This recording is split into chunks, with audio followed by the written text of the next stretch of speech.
Hey, it's Coach Chris with Hoops King, and today I'm going to talk to you about a Laker cut, or when you feed the post, cutting through the lane. Now, anytime that we throw the ball into the post, okay, let's say we're up here, you don't want to stand and watch. Okay, that's the wrong thing to do, is to stand and look at this player. In basketball, if you pass the ball, you should move in some way after that. And you can go set a screen, you can cut to the hoop, or you can relocate in the situation where you're in the post. Now, a lot of times kids will slide, down here or whatever after they pass to the post. Now, one thing you can do that's called a Laker cut. And the term Laker cut comes from the Los Angeles Lakers when they ran the triangle offense. They would cut through after they fed the post.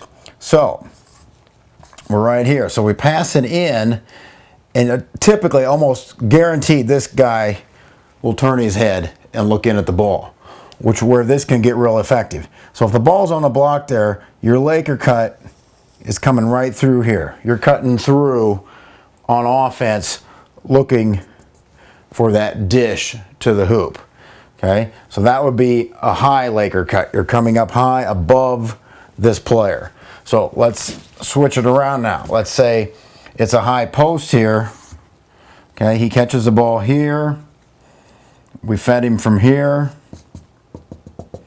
This would be a low Laker cut. We cut through. And the important thing to remember is spacing. Okay, so we have a good amount of spacing in all of these when we're cutting through. Okay, and the reason for that again is passing. We want to have spacing on offense. We don't want people running right by us where this defender can guard two people. So we have to have spacing for a decent pass, and that's why I've kind of drawn this as a curve here. He's cutting through the elbow here to keep that good spacing. And you just keep coming and coming. If you don't get it, you'll go out and continue to run whatever offense you're in. Same thing here. We got a good 10 feet of space possible. Can easily make a pass there and score. So this is a Laker cut. Let's take a look at some footage of a Laker cut. Okay, we'll freeze it right there. Now the ball's been fed to the post, and you can see that defender has turned his head to look in, which is going to open up a great Laker cut here. Okay, so as he cuts through, he's open there. He just didn't dish it to him. He made his own move. But you can see right there, a little bounce pass, a little shovel pass, easily would have had him going straight to the rim.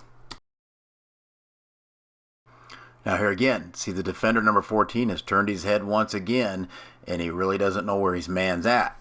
So maybe if you're going to incorporate the Laker cut into your offense, it's not something you're going to do every time where it's predictable. Maybe you relocate sometimes, maybe you go set a screen, but then you mix in that Laker cut, because these guys are going to usually turn their heads and they're going to lose sight of you, and it's going to create scoring opportunities.